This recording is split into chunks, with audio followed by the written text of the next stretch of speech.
Okay, in this episode, we're going to be talking about cyber insurance. So this is something you're going to need to consider as you have a business and as you deal with cybersecurity in your business. Is it really important to have?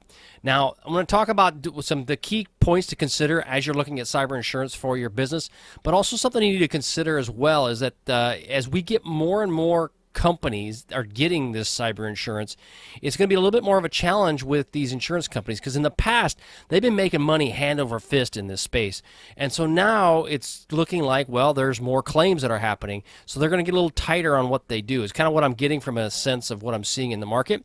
There's some key points we're going to talk about here, and they're going to basically transfer to any business that you have. However, one thing to consider is that as the time of releasing of this video, a lot of stuff is probably be changing. So in the next 24 to 48 months, we're going to see, I believe, a very large change in the cybersecurity insurance business, especially as we get more and more threats that are affecting companies.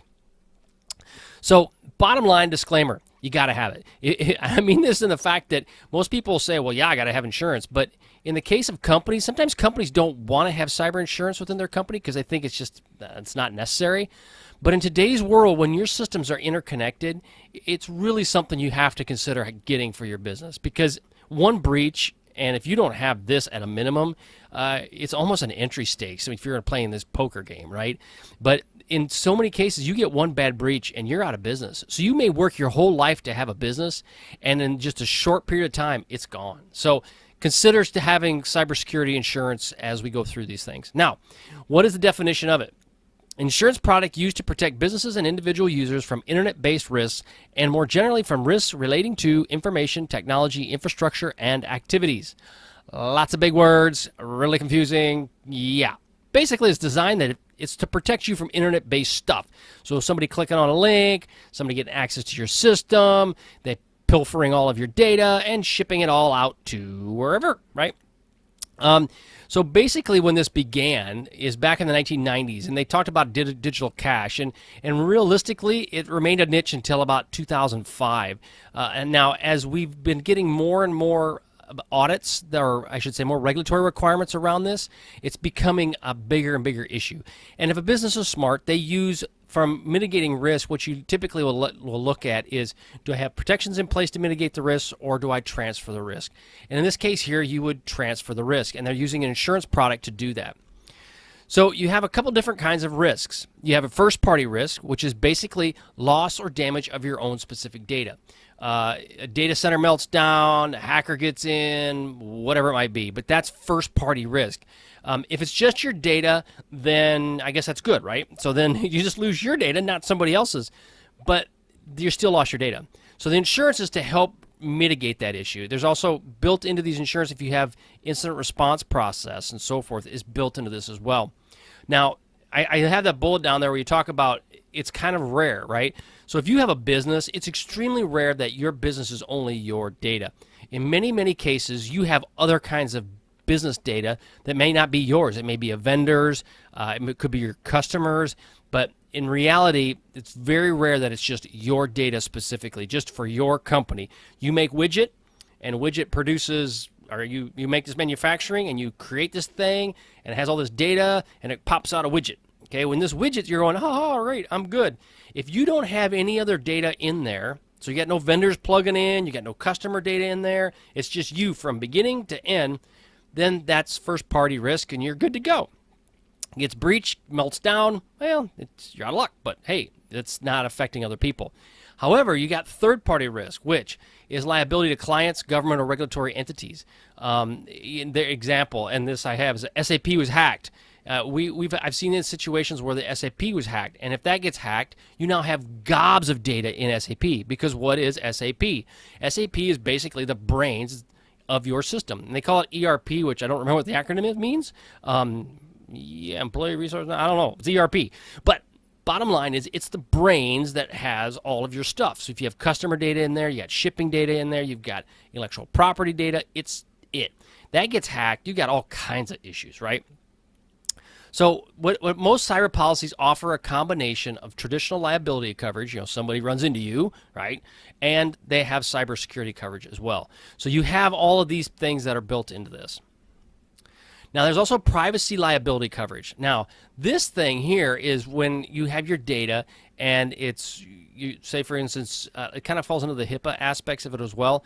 Your data's privacy. So you have individuals, I've got this big, huge cyst on the back of my head, and I don't want anybody else to know about it kind of data, right? That's PII, personally identifiable information. You are the only person in the world that has a cyst the size of a softball on the back of your head. So that's identifiable, right? But it's a lot of that is dependent upon the state and locality. So in the case of, let's just say Massachusetts has very strict PII or privacy data requirements, whereas maybe somewhere like I'm in Kansas, it may not have as stringent of a requirement around privacy data. So it will vary. It also will vary from province or county even in some cases. So that's kind of different. Countries for sure, right? You got EU, the GDPR, you've got China, you've got other countries as well. I know Vietnam's putting something out right now that's like going to totally just shut down the internet more or less. So it varies, right, from country to country, localities, cities, states, and so forth. The one thing that there's a bullet down here is avoid language that states you are not covered if failure to protect confidential information regardless of cause.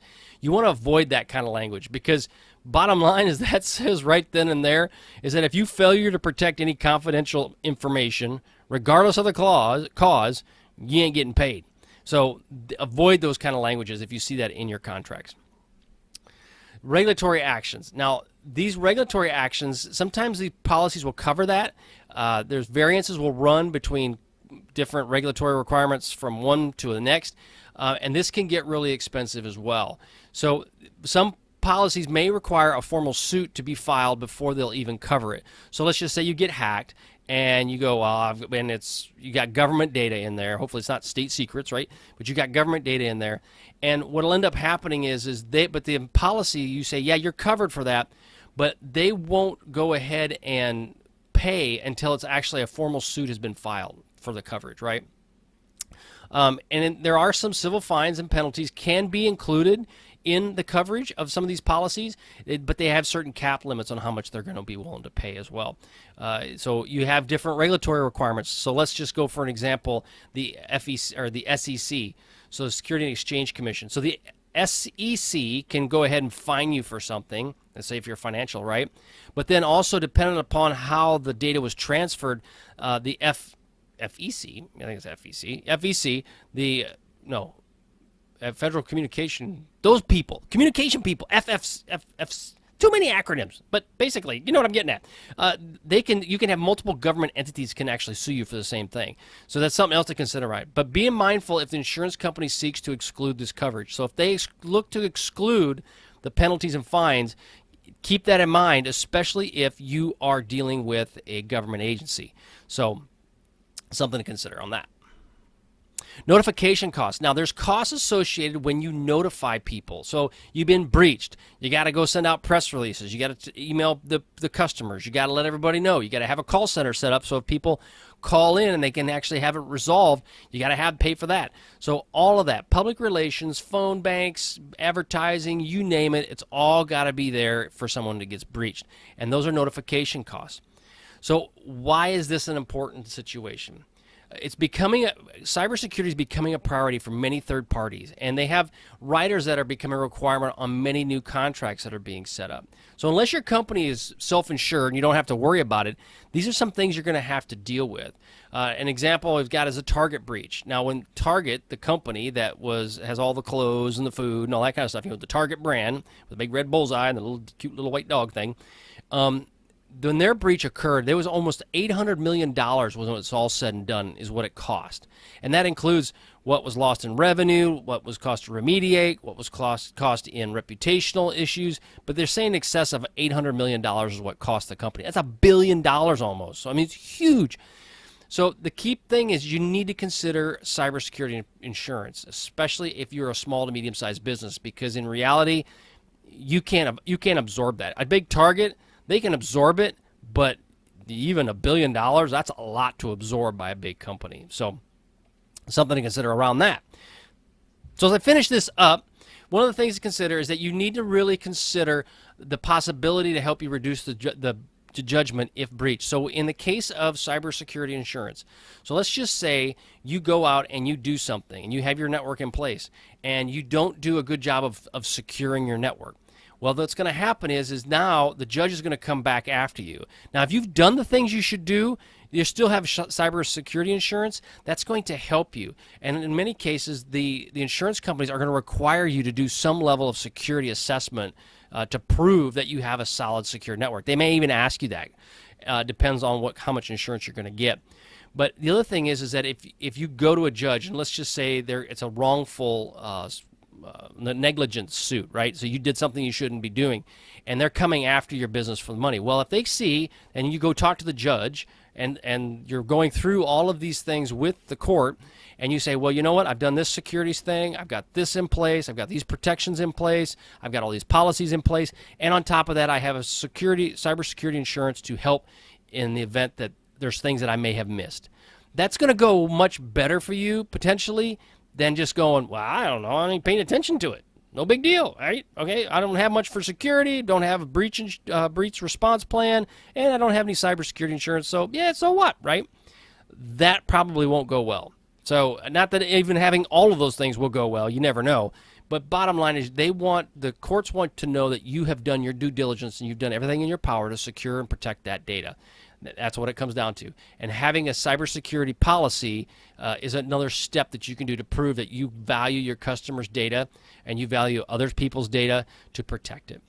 Okay, I hope you enjoyed this part. It's about cybersecurity insurance. We went over a lot of different areas in this area, but the main thing here is that you need to consider really getting it for your business, because if you don't, odds are high you're going to end up running into trouble as time goes on. All right, check me out if you got any other issues. Check us out on Reduce Cyber Risk. We're always there for you, and if there's anything else we can do, let me know. All right, see ya.